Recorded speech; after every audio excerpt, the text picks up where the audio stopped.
ഒരാളെൻ്റെ അടുത്ത് വന്നിട്ട് പറഞ്ഞു, അത്യാവശ്യം ദീനിയായിട്ടുള്ള ആളാണ്. അപ്പോൾ ഞാൻ പറഞ്ഞു, ബ്ലോക്കുകളൊക്കെ ഉണ്ട്, ഇങ്ങനെയൊക്കെയാണ് നമ്മൾ ചെയ്യേണ്ടത്. അത് പ്രശ്നമില്ല സാറേ, എൻ്റെ ഉത്തരവാദിത്തങ്ങളൊക്കെ കഴിഞ്ഞിരിക്കണം എന്ന് പറഞ്ഞു.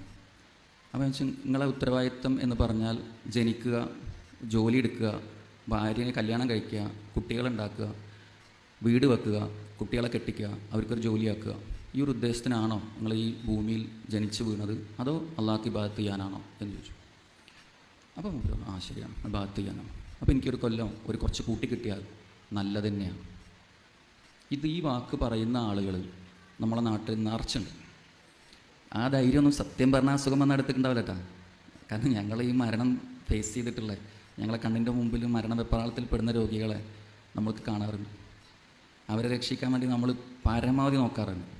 ആ നോക്കുന്ന സമയത്ത് അവരുടെ മുഖഭാവവും അവരുടെ ഇടപെടലുകളിലൊന്നും ഈ ധൈര്യം കാണാറില്ല. ഇത് ഒ പിയിൽ നടന്നു വന്ന് പറയുന്നൊരു വാക്കാണ്. പക്ഷേ ഇതൊരു തെറ്റായ വാക്കാണ്. മഹത്തായ ആരോഗ്യവും ആയുസ്സും എന്ന് പറഞ്ഞ അനുഗ്രഹത്തിനെ ചെറുതാക്കി കാണുന്ന ഒരു നന്ദി കെട്ട വാക്കാണ്. ഒരിക്കലും പറയരുത്. അത് കഴിഞ്ഞ് ഇങ്ങനെ നമുക്കൊരു ആരോഗ്യം കിട്ടി, അള്ളാഹു തന്നല്ലോ, നമ്മളെങ്ങനെ അതിനെ കൊണ്ടു നടക്കണം, എങ്ങനെ അതിനെ പരിപോഷിച്ച് കൊണ്ടു നടക്കണം.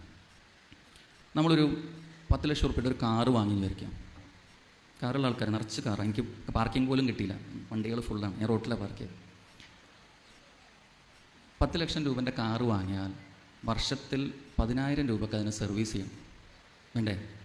10,000 റുപ്യക്ക് മിനിമം സർവീസ് ചെയ്യണം. നമ്മളുടെ ശരീരത്തിലുള്ള ഹാർട്ടിനെ കുറിച്ച് കുറച്ചും കൂടി എനിക്ക് നന്നായിട്ട് അറിയാം. അതിനെക്കുറിച്ചൊരു പഠനം പറഞ്ഞത്, നമ്മളുടെ ഹാർട്ട് പോലത്തെ ഒരു ഹാർട്ട് ആർട്ടിഫിഷ്യലി ക്രിയേറ്റ് ചെയ്യുകയാണെങ്കിൽ, പറ്റൂല പക്ഷെ ആണെങ്കിൽ, ഒരു 500 കോടി രൂപയോളം ചിലവ്. അങ്ങനത്തെ ഒരു ഹാർട്ടിന് കൊല്ലത്തിൽ എത്ര സർവീസ് ചാർജ് നമ്മൾ കൊടുക്കണം? കൊടുത്താൽ എത്തൂല. ഇനി നമുക്ക് 55 വയസ്സാണെങ്കിൽ ഹാർട്ടിൻ്റെ വയസ്സ് 56ആണ്.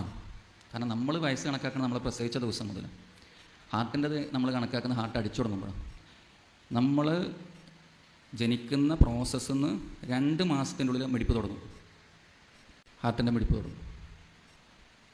ഞാനിപ്പോൾ സംസാരിക്കുമ്പോൾ എൻ്റെ ഹാർട്ട് അടിച്ചുകൊണ്ടിരിക്കുക, ഞാനത് ശ്രദ്ധിക്കുന്നില്ല. നിങ്ങളെൻ്റെ സംസാരം കേട്ടുകൊണ്ടിരിക്കുന്നു, നിങ്ങളുടെ ഹാർട്ട് അടിച്ചുകൊണ്ടിരിക്കുക. നിങ്ങൾ ഉറങ്ങിക്കൊണ്ടിരിക്കുന്നു, നിങ്ങളുടെ ഹാർട്ട് അടിച്ചുകൊണ്ടിരിക്കുക. നിങ്ങൾ ടോയ്ലറ്റിലാണ്, ഹാർട്ട് അടിച്ചുകൊണ്ടിരിക്കുക. നിങ്ങൾ ടി വി കാണുന്നു, എൻ്റർടൈൻമെൻറ്റ് കാണുന്നു, ഹാർട്ട് അടിച്ചുകൊണ്ടിരിക്കുക. എന്ത് ചെയ്യുമ്പോഴും ഹാർട്ട് അടിച്ചുകൊണ്ടിരിക്കുക. അങ്ങനത്തെ ഏതെങ്കിലും ഒരു മെഷീനെ കുറിച്ച് നിങ്ങൾക്ക് അറിയോ? കേടാവാതെ, നിൽക്കാതെ, മെയിൻ്റനൻസ് ഇല്ലാതെ 24 മണിക്കൂറും വർക്ക് ചെയ്യുന്ന ഒരു മെഷീനെ കുറിച്ച് നിങ്ങൾക്ക് അറിയാം? ഇതൊരു പമ്പാണല്ലോ. നമ്മൾ വീട്ടിലത്തെ മോട്ടറൊന്ന് ഓഫാക്കാൻ മറന്നു നോക്കിയാൽ 2 ദിവസം കൊണ്ട് അത് കത്തിപ്പോവും അല്ലേ? പറഞ്ഞു വന്നത് ഇത്രയും പ്രധാനപ്പെട്ട, അത് ഒരു ഹാർട്ടിനെ പറ്റി മാത്രം ഞാൻ പറഞ്ഞു. അതുപോലെ കിഡ്നി ഉണ്ട്, ലിവർ ഉണ്ട്, തലച്ചോറുകളുണ്ട്, കണ്ണുണ്ട്, കാതുണ്ട്.